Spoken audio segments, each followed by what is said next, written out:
नमस्कार विद्यार्थी मित्रांनो, जय महाराष्ट्र. कसे आहात तुम्ही सर्वजण?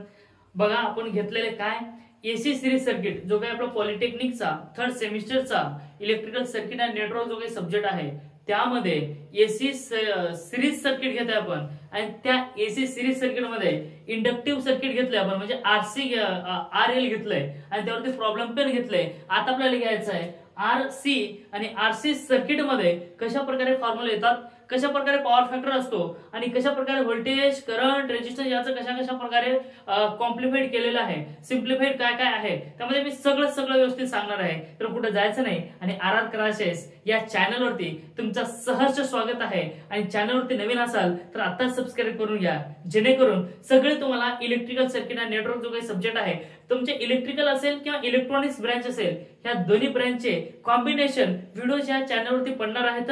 वन बाय वन मी एक अपलोड करताय. प्रचंड माझ्याकडे टाइमची हे असल्यामुळे, टाइमचं बंधन असल्यामुळे कसं तरी मी एक व्हिडिओ तुमच्यासाठी घेऊन येतोय आणि मी तुमच्यासाठी मेहनत करतोय. तर तुम्ही काय करा, सबस्क्राईब करून घ्या. तर वेळ न घेता लगेच आपल्याला सिलेबसला चालू करायचं आहे. बघा, series AC RC circuit. RC म्हणजेच काय रे?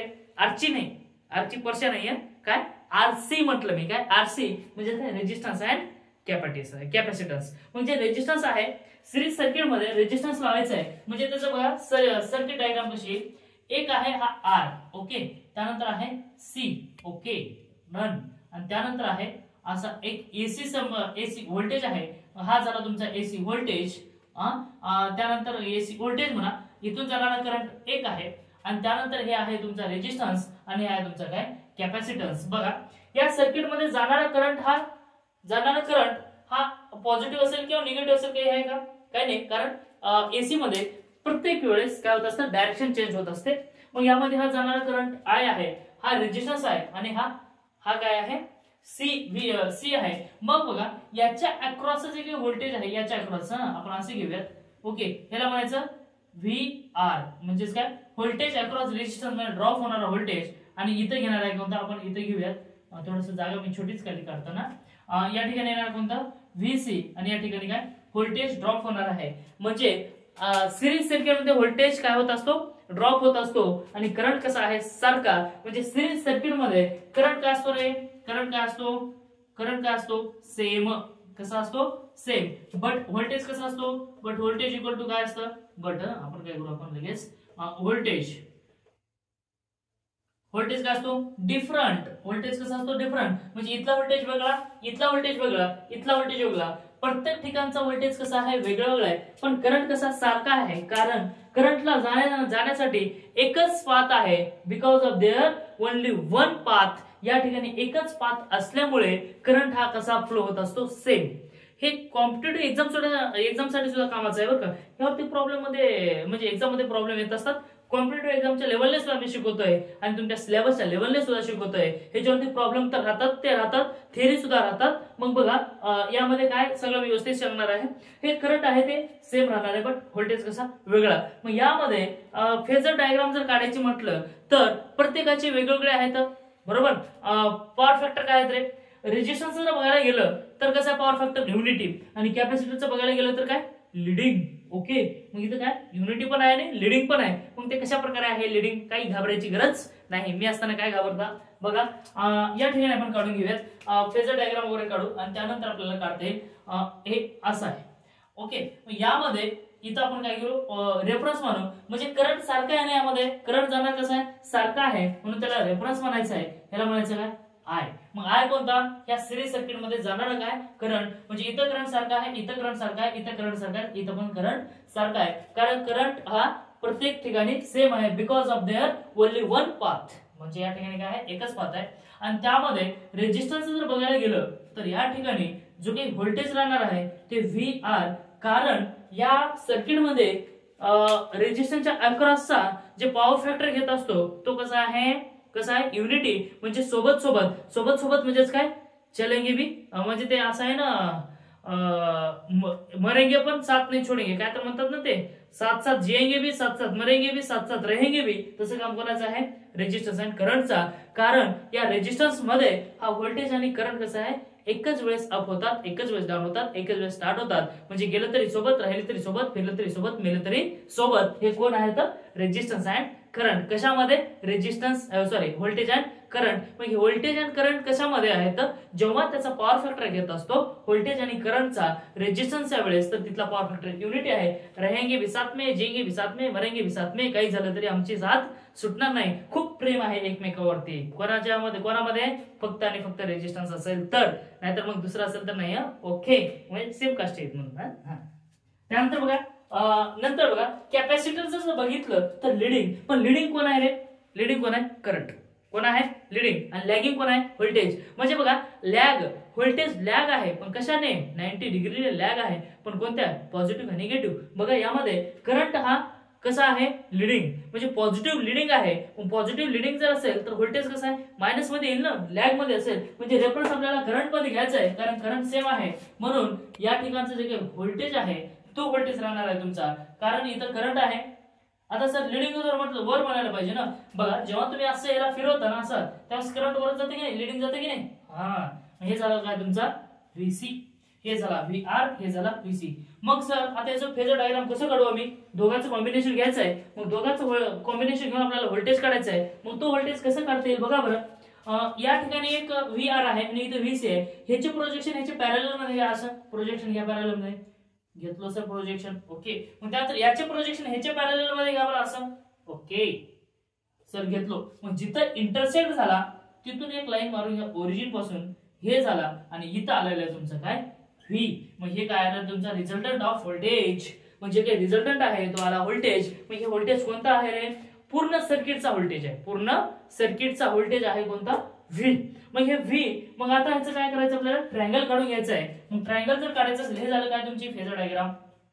हे काय झाली तुमची फेजर डायग्राम. आता काय घ्यायचं तुम्हाला? Triangle.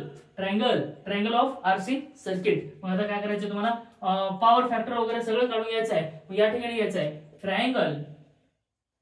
Triangle of RC series circuit. आता सिरीज सर्किटचं काय घ्यायचं? आपण शॉर्ट घेऊ. तेवढं मोठं कशाला घ्यायचं?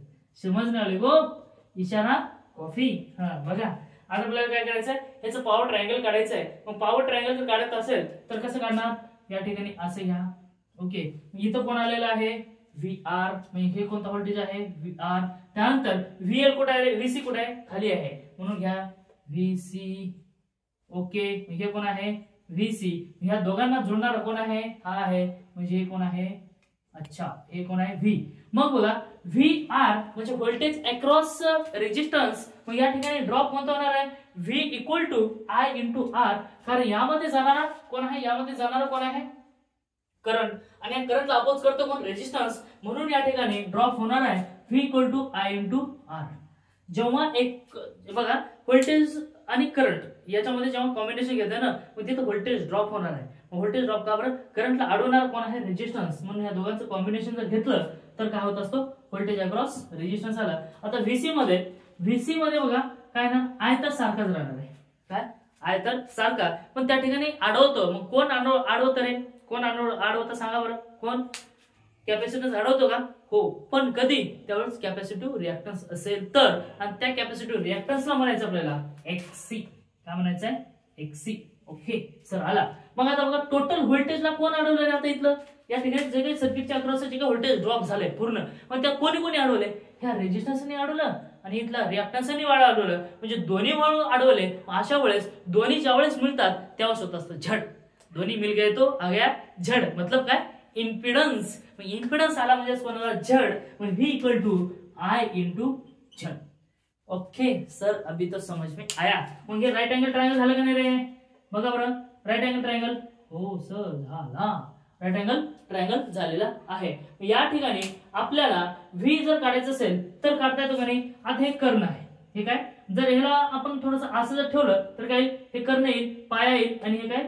म्हणजे hypotenuse square equal to base square plus height square येईल का नाही रे?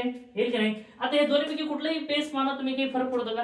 काही फरक पडत नाही. ओके. मग कसं? या ठिकाणी पायथागोरसचा काय करायचं आपल्याला? सिद्धांत लावायचा आहे. या ठिकाणी करून घेऊ आपण.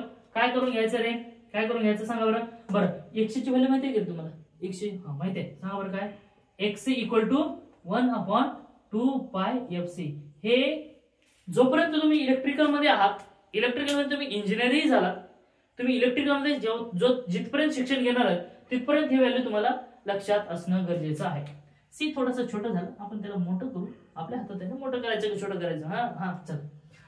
XC घेतलं, XC इक्वल टू काय आलं 1/2πfc. मग आता इथे घ्यायचं आहे हायपोटेन्यूसचा स्क्वेअर, काय कर्णवर्ग. आपण मराठीत लिहू, आपण मराठीचे माणसं म्हणजेच काय कर्णवर्ग बरोबर पाया वर्ग अधिक उंचीचा वर्ग. म्हणजे बघा कर्णवर्ग कोण आहे रे, हायपोटेन्यूसचा स्क्वेअर इक्वल टू बेस कोण आहे, पाया म्हणजे कोण बेसचा स्क्वेअर प्लस हाईट प्लस काय हाईटचा स्क्वेअर. मग बघा कर्णवर्ग कोण आहे v चा वर्ग बरोबर. मग या ठिकाणी काय आला बघा v चा वर्ग आला. मग त्यानंतर बेस कोण आहे, बेस कोणालाही म्हणा, आपण कोणाला म्हणायचं, चला vr म्हणू, vr स्क्वेअर प्लस प्लस काय vc चा स्क्वेअर. ओके सर आ गया. मग बघा याला काय करायचं रे, आपल्याला जे काही व्हॅल्यू आहे प्रत्येकाची व्हॅल्यू आपल्याला ठेवायची याच्यामध्ये, काय प्रत्येकाची व्हॅल्यू ठेवायची. कसं ठेवणार, कसं ठेवणार सांगा बरं. आपण काय करू याच्यामध्ये, चला ठेवू v ची व्हॅल्यू सांगा बरं. i इंटू झेड चा square equal to i into Z चा स्क्वेअर इक्वल टू vr. बघा काय आहे vr ची व्हॅल्यू बघा i इंटू r आहे, चला i इंटू r चा स्क्वेअर प्लस vc. बघा vc कुठे आहे, इथं आहे, काय आहे i इंटू xc चा स्क्वेअर. मग बघा यामध्ये i आणि i तुम्हाला कॉमन दिसते का, बघा बरं दिसते का, दिसते ना, i इंटू i कॉमन दिसतंय. म्हणजे बघा हे i इंटू हा i कॉमन दिसतोय, म्हणजे याला सेपरेट सेपरेट करून घ्यायचं वर्ग. म्हणजे कसं येईल i इंटू झेड चा स्क्वेअर इक्वल टू हा झाला i चा स्क्वेअर, म्हणजे हा i आणि हा i इंटू r चा स्क्वेअर प्लस प्लस काय इथं कोण आहे रे xc चा स्क्वेअर. इथपर्यंत आलं का नाही. बघा काहीच केलं नाही, ह्या i ला आणि ह्या i ला कॉमन काढून घेतलं, आणि जेव्हा अजून ह्याला मल्टिप्लाय करता ना तुम्ही i स्क्वेअर ने, तर i स्क्वेअर r येतो plus i square xc square येऊन जात असतो. काही अडचण नाही, कारण ब्रॅकेट मध्ये असल्यामुळे काही अडचण होतं का, काही अडचण होणार नाही. मग आता काय करायचं तुम्हाला, काय करायचं इथला स्क्वेअर रूट काढा आणि याच्यामध्ये काय इथला स्क्वेअर रूट काढायचं, हे स्क्वेअर आणि काय करू आपण इकडचा स्क्वेअर काढून टाकू, म्हणजे आपल्याला झेडची व्हॅल्यू काढायची आहे. हा इथला स्क्वेअर जर कटलं तर इकडे जाऊन काय होणार आहे अंडर रूट होऊन जातो. म्हणजे कसं i into Z equal to under root of i square r square plus xc चा स्क्वेअर. इथपर्यंत आला का नाही, आला का नाही इथपर्यंत, हो सर आला. आता हे i स्क्वेअर आहे, i स्क्वेअर ला अंडर रूट सेपरेट करून टाका. सेपरेट केलं चालतंय का, हो चालते. मग कसं करणार i into Z equal to i square into r चा स्क्वेअर प्लस xc चा स्क्वेअर. आला का नाही, ओके. मग बघा हा स्क्वेअर रूट कटला, हा कटला कटला, ओके. मग काय आला बघा i Z equal to i into r चा स्क्वेअर प्लस xc चा स्क्वेअर. सर इतना क्यों कर रहे हो, क्या है इसमें, बहुत छुपा हुआ है इसमें. याच्यातून काय करायचं आपल्याला झेडची व्हॅल्यू काढायची आहे. त्यानंतर रेक्टँग्युलर फॉर्म घ्यायचा आहे, पोलर फॉर्म घ्यायचा आहे. मग ते काय असतं सगळं मी सांगणार आहे. बघा आता हे आय आहे ना, ह्या आय ला इकडे घेऊन जावा बरं, आय ला इकडे घाला बरं. बघा बरं हे आय ला इकडे घाला. मग काय येते बघा झेड इक्वल टू आय. मग बघा हे कसं आहे, इथं मल्टिप्लिकेशन मध्ये इकडे गेल्यावर काय डिवाइड मध्ये जाईल, I into under root of R square plus XC चा स्क्वेअर. म्हणजे आय जे आहे ते इकडे काय मल्टिप्लिकेशन मध्ये होता, इकडे गेल्यावर डिवायडेशन मध्ये आलेला आहे. मग ह्या आय ने मर गए दोनों. कसे झाले आय ने काय केलं आपण डिवाइड करून घेतलं. झेड इक्वल टू आपली व्हॅल्यू आली काय आर स्क्वेअर प्लस एक्सी चा स्क्वेअर. हे आला तुमचा काय झेड इम्पिडन्स आला. इम्पिडन्स आला का नाही, Z equal to R square plus XC square. पण आपल्याला एक सांगता येत असतो झेड म्हणजे काय काय येत असतो रे एसी सर्किट मध्ये. झेड इक्वल टू कोणाकोणाची व्हॅल्यू काढता येत असतं बघा. आपल्याला माहित आहे V equal to I into R आहे का नाही, काय V equal to I into R आहे. म्हणजे याचा अर्थ काय, याचा अर्थ काय R equal to V by I. But हे कसं रे डीसी मध्ये. पण एसी मध्ये काय असतो रे इम्पिडन्स असतो की नाही, एसी मध्ये इम्पिडन्स असतो म्हणून एसी मध्ये येत असतो. एसी मध्ये आरच्या ठिकाणी काय येत असतो झेड येत असतो. कारण आर डीसी मध्ये फक्त आर असतो, अपोज करणार तिथे इंडक्टन्सही नसतो आणि कॅपॅसिटन्सही नसतो. फक्त जिथं जिथं एसी आहे तिथे तिथे इंडक्टन्स आणि कॅपॅसिटन्स येत असतो आणि त्यामुळे तिथे झेड येत असतो. मग एसी असल्यामुळे आपल्याला घ्यायचं आहे V equal to I into Z आणि म्हणून Z equal to V by I आपला फॉर्म्युला आलेला आहे. म्हणजे याचा अर्थ असा येईल आपल्याला Z equal to V divided by I equal to असं येईल आर स्क्वेअर प्लस एक्सी चा स्क्वेअर. इथपर्यंत आलं का नाही रे व्हॅल्यू? ओके सर, आता आम्हाला समजलं.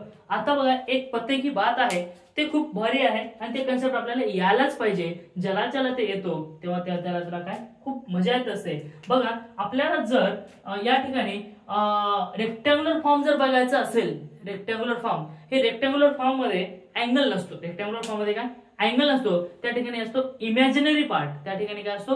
Imaginary part. मग ते इमॅजिनरी पार्ट कशा प्रकारे आहे ते मी तुम्हाला व्यवस्थितरित्या सांगणार आहे. मग हे कशावरती डिपेंड आहे? कशावरती? अँगल वरती. मग ते अँगल पॉझिटिव्ह आहे का निगेटिव्ह हे डिपेंड करतं.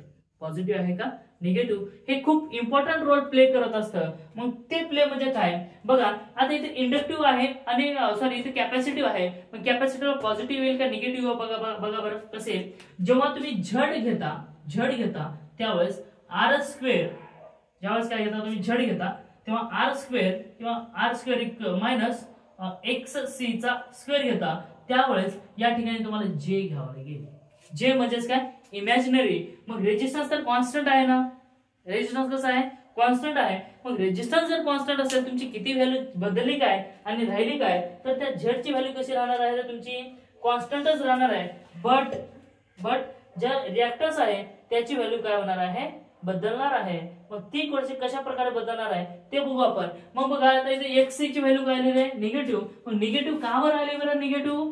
कारण एक्सी ची व्हॅल्यू हमेशा बदलत असते आणि याचा जो काही पॉवर फॅक्टर आहे तो कसा आहे? लीडिंग आहे. बघा पॉवर फॅक्टर लीडिंग. जिथं एक्सी म्हणजे निगेटिव्ह होतो ना तिथं पॉवर फॅक्टर लीडिंग आहे. एवढं लक्षामध्ये ठेवा. आपल्याला असं वाटतं की पॉझिटिव्ह असेल तर लीडिंग, पण इमॅजिनरी फॅक्टर मध्ये निगेटिव्ह असेल तर काय असतो? लॅगिंग. सॉरी काय लीडिंग येत असतो. एवढं लक्षामध्ये ठेवा. मग हे जर साइन जर तुम्हाला मायनस काढून टाकायचं असेल तर आपल्याला घेता येत असतो काय? Mod of Z equal to आपल्याला व्हॅल्यू घेता येत असते आर प्लस जे एक्सी. आपल्याला जर मॉड जर घ्यायचं असेल तर आपल्याला घेता असते व्हॅल्यू काय घेता येत असते? मॉड ऑफ, एक मिनिट बरोबर आहे का नाही आपण एक वेळेस क्रॉस चेक करून घेऊ, त्यानंतर आपल्याला अजून घेता येईल.